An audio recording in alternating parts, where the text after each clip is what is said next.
So maybe that's a little more interesting boiling of water. So what happened there? Vapor pressure from the boiling water. Well, it wasn't boiling yet. Didn't It have was anywhere to liquid. expand though. Didn't have anywhere to expand, did it, right? They said the pressure was 332 psi. Remember that? That was about the time it failed. So as soon as it starts to fail, because the tank is, can only hold so much pressure, eventually something's going to fail on it. Well, then the pressure inside has to drop to atmospheric pressure. Well, when it does, what happens to the liquid water inside of it? Well, you can see what happened, right? It has to flash to steam, because think about it. It's at this really high temperature and a really high pressure. It's at its saturation temperature and pressure, and as soon as it reaches a lower pressure, which happens like that, then it all has to convert to vapor.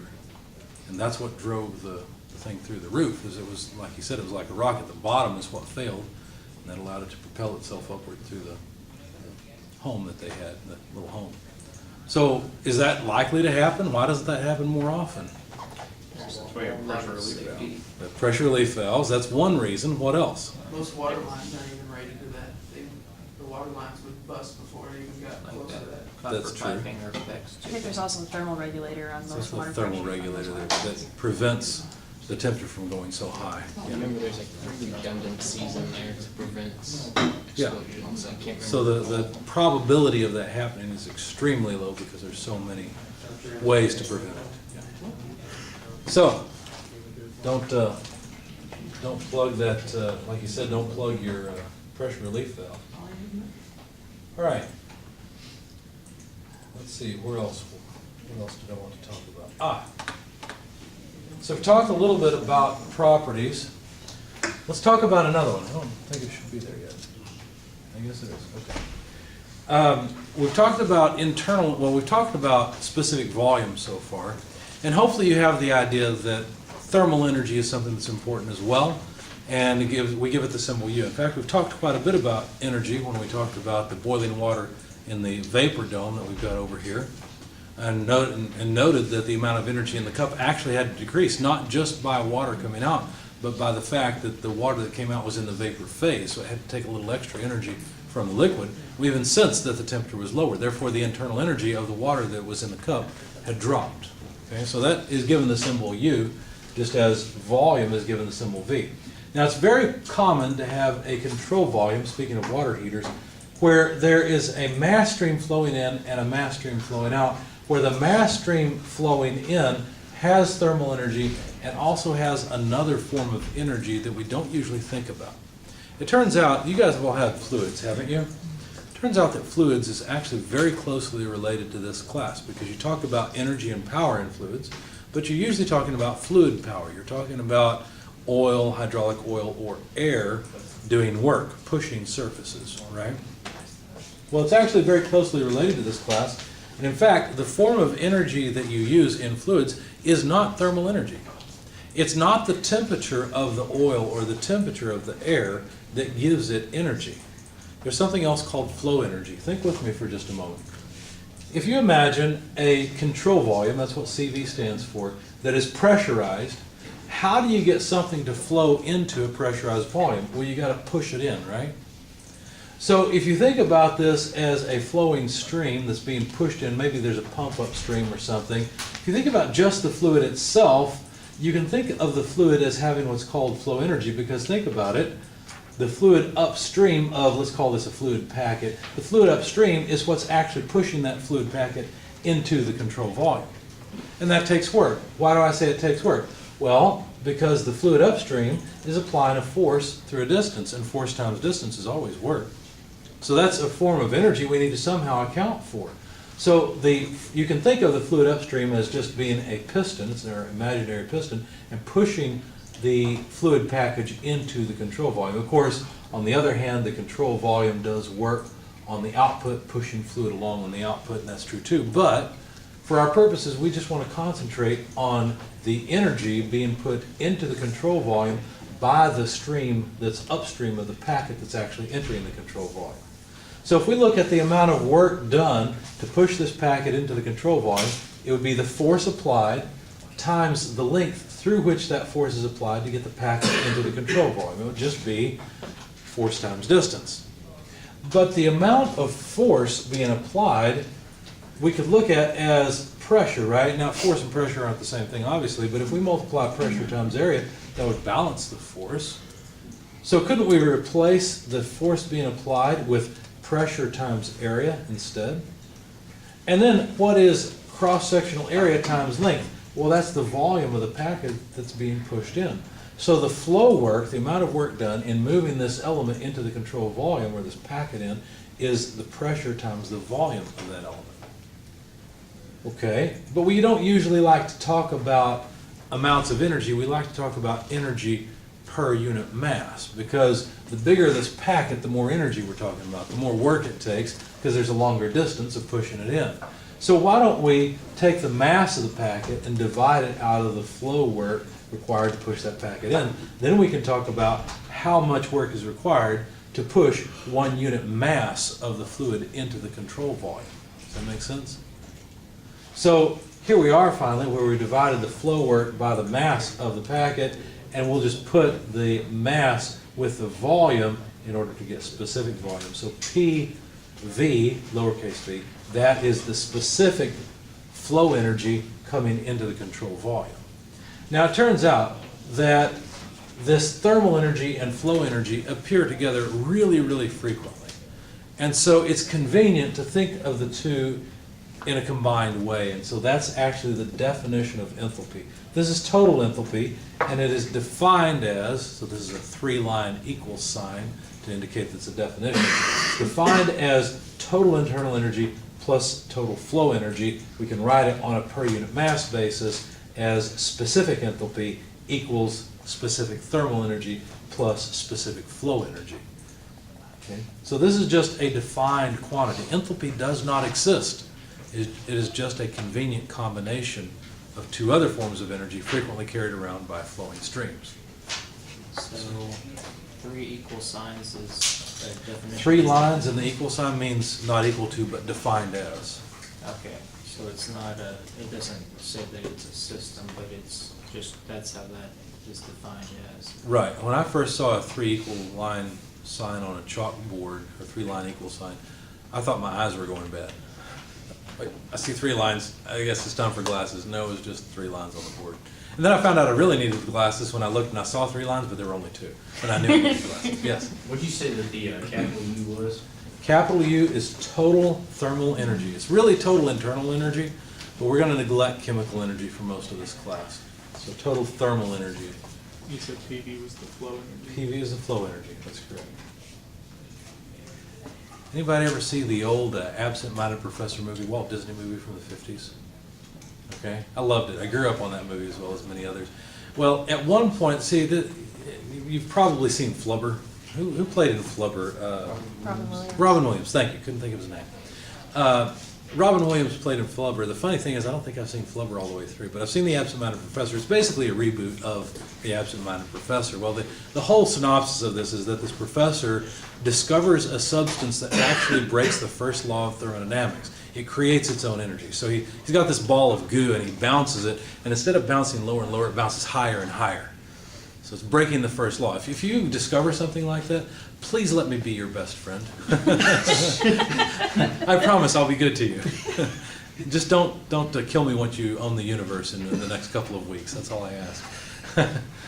Anyway, that would be a very valuable substance. And anyway, so he discovers this. Well, along the way to discovering it, part of the motif or the story is that he's supposed to get married, and being the absent-minded professor, he's forgotten his wedding like 3 or 4 times. Okay, so he's supposed to go and get married, and it's the night before, and I think it's the night, no, it's during the day before. He's supposed to be there in like an hour, but he's got plenty of time, so he's tinkering around in the garage with his experiment. And of course, what's going to happen in any good chemistry lab in a 1950s movie? It explodes, right? So everything seems to be going good. There's this huge explosion, knocks him out cold, misses his wedding again. But when he wakes up in the morning, he finds that there's this thing called flubber that bounces, that he names flubber and bounces. Well, along the way, the previous day, before the explosion, he had an equation on the board that actually looked exactly like this. It said H equals U plus PV.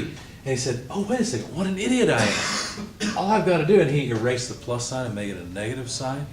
He said, if I don't worry about it, he went into all this techno-babble, it meant nothing. If I don't worry about it, throwing off a few extra gamma rays or something like that, you know.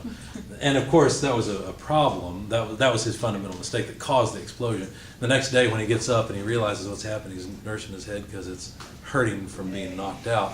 He looks at the chalkboard that's of course disheveled now, and he takes the chalk and he writes the plus again. You know, he's resigned. He realizes, no, I didn't need to worry about it. But actually, it was just the definition of enthalpy. That's all it really was, and I don't know where they got it from. I'd like to find out.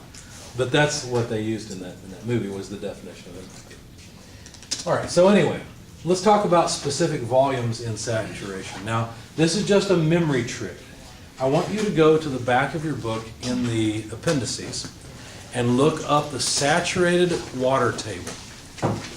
Why don't we all go to the metric appendices? It's the first appendix, not the second.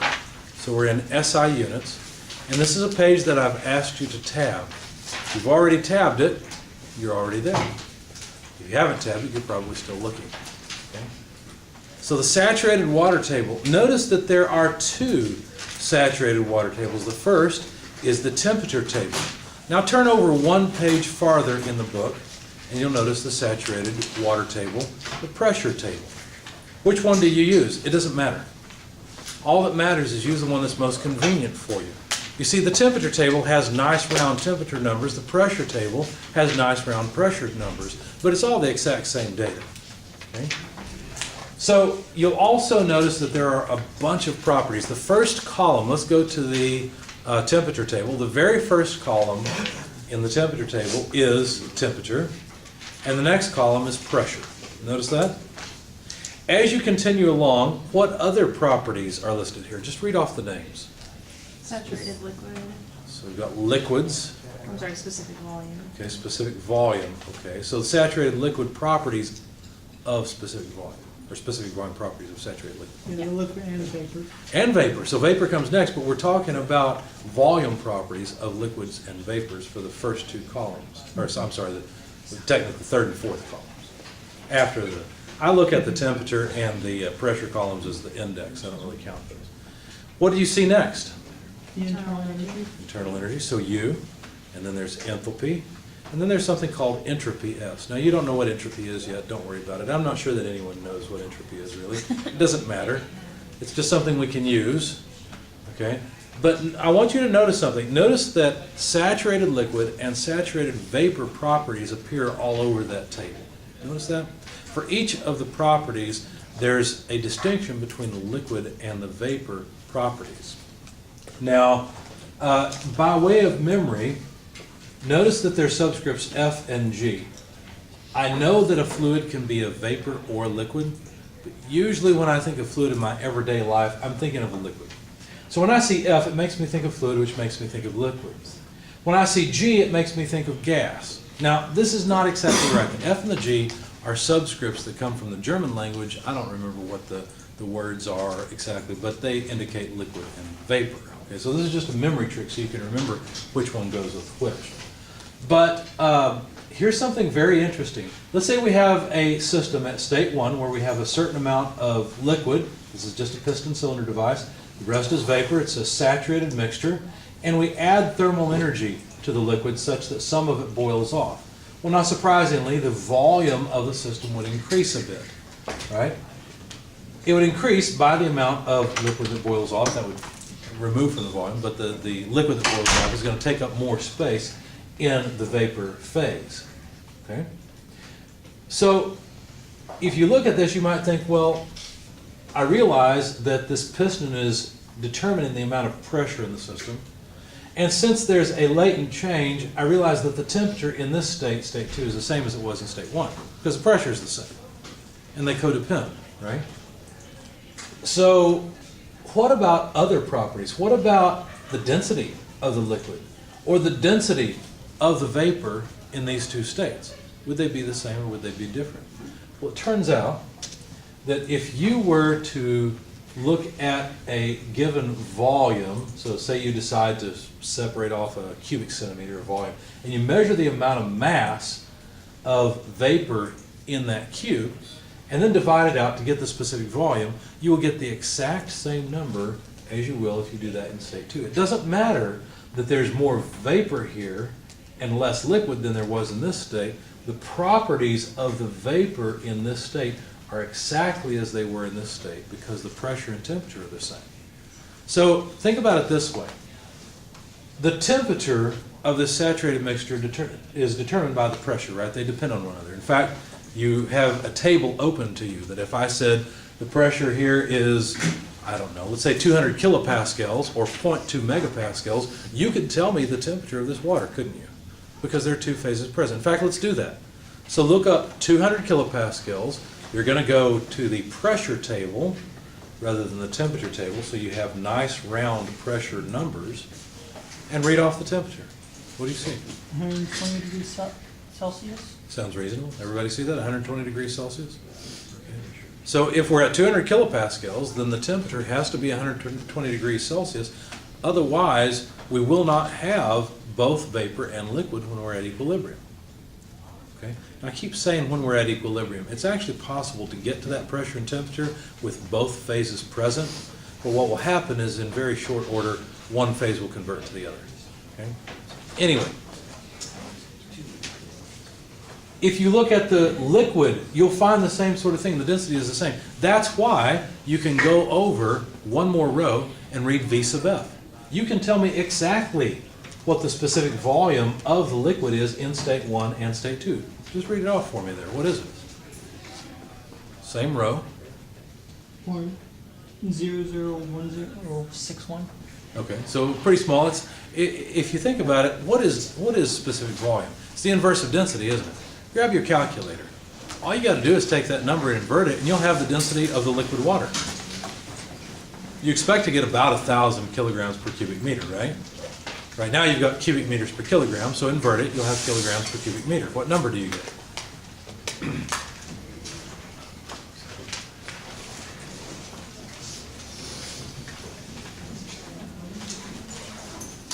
About 942. So pretty close to 1,000, right? And that's exactly what you expect. So the density of the water at these conditions is a little less than the standard density at atmospheric pressure at 4 degrees Celsius. What about the vapor? Could you tell me the vapor density? Why don't we start off with the vapor specific volume at 200 kilopascals? Are you going to look up V sub F or V sub G? V sub G, because those are the saturated vapor properties. Do you think the specific volume would be more or less than liquid? Well, it's the inverse of density. We know the vapor is less dense, so the specific volume should be more. In fact, that's what you read off. What number do you see for the specific volume of saturated vapor? 0.8857. 0.8857. Before it was 0.001 something, right? We have moved by 2 orders of magnitude, right? The specific volume of the vapor is 100 times the specific volume of the liquid. Another way of saying that is the density is about 100th. At least it's on the order of 100th, right? So invert that and tell me what the density is. 0.88, whatever it was, inverted comes out to what number? 1.129. So the density is 1.129. Wait a second. Does that make sense? Yeah, we're talking about the vapor now. Yeah. Kilograms per meter cubed. Right, kilograms per cubic meter. A lot less, right? Because before we had almost 1,000 kilograms per cubic meter. So much, much less dense. Okay, and that's what you would find regardless of whether you looked at the liquid in state 1 or state 2. The specific volume would be exactly the same in both states. Because see, the liquid doesn't know how much vapor is present. The vapor doesn't know how much liquid is present. So its properties are determined only by the temperature, which was determined by the pressure. There's only 1 degree of freedom in this system, and it's already used up. It's the pressure. Right? That determines then the temperature just as it determines the specific volume, because the specific volumes are properties of the fluid. Now, what if instead, PowerPoint does not like my animations, and so I have a lot of trouble on this slide in particular. Let me try restarting. Also, let me see if there are any example problems I can go through. Try to muddle through this last slide and then I'll